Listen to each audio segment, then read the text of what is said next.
خبر شامل کرتے ہیں بہاول نگر سے۔ تھانہ city A division Bahawal Nagar police کی بڑی کارروائی۔ عرصہ 2 سال سے مفرور ایک کیٹیگری کے مجرم اشتہاری سمیت آدھی منشیات فروش گرفتار۔ ملزم کے قبضہ سے 2 کلو سے زائد بھنگ برآمد۔ ملزم کے خلاف مقدمہ درج، تفتیش جاری۔ تفصیلات کے مطابق ڈسٹرکٹ پولیس آفیسر قدوس بیگ کی ہدایت پر جرائم کی بے کنی کے لیے پولیس کا کریک ڈاؤن جاری ہے۔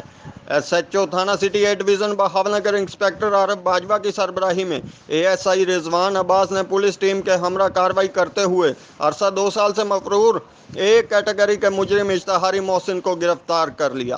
مجرم اشتہاری محسن نے اپنے ساتھیوں کے ساتھ مل کر خواجہ عدیل الیکٹرانکس چشتیاں روڈ پر واقع دکان پر ڈکیتی کی واردات کی تھی۔ مجرم اشتہاری محسن واردات کے بعد گرفتاری کے خوف سے مختلف اضلاع میں روپوش رہا۔ پولیس ٹیم نے جدید ٹیکنالوجی اور سائنٹیفک طریقہ کار اپناتے ہوئے مجرم محسن کو گرفتار کر لیا۔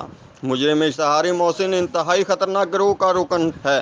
پولیس نے مجرم اشتہاری سے وقوع سے متعلق تفتیش کا آغاز کر دیا ہے۔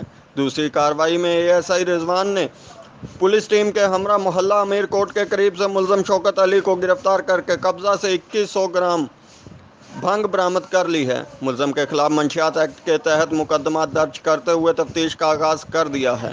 اس موقع پر ڈسٹرکٹ پولیس آفیسر قدوس بیگ نے کہا ہے کہ منشیات کا زہر ہماری نوجوان نسل کے مستقبل کو دیمک کی طرح چاٹ رہا ہے۔ قوم کے ان مماروں کو منفی سرگرمیوں سے بچانے کے لیے ضلعی پولیس اپنا کردار ادا کر رہی ہے۔ ڈسٹرکٹ پولیس جرائم پیشہ افراد کے خلاف زیرو ٹالرنس پالیسی پر عمل پیرا ہے۔ انہوں نے مزید کہا کہ جرائم پیشہ افراد کی سرکوبی، عوام کی جان و مال کی حفاظت اور منشیات فروشوں کا خاتمہ اولین ترجیح ہے۔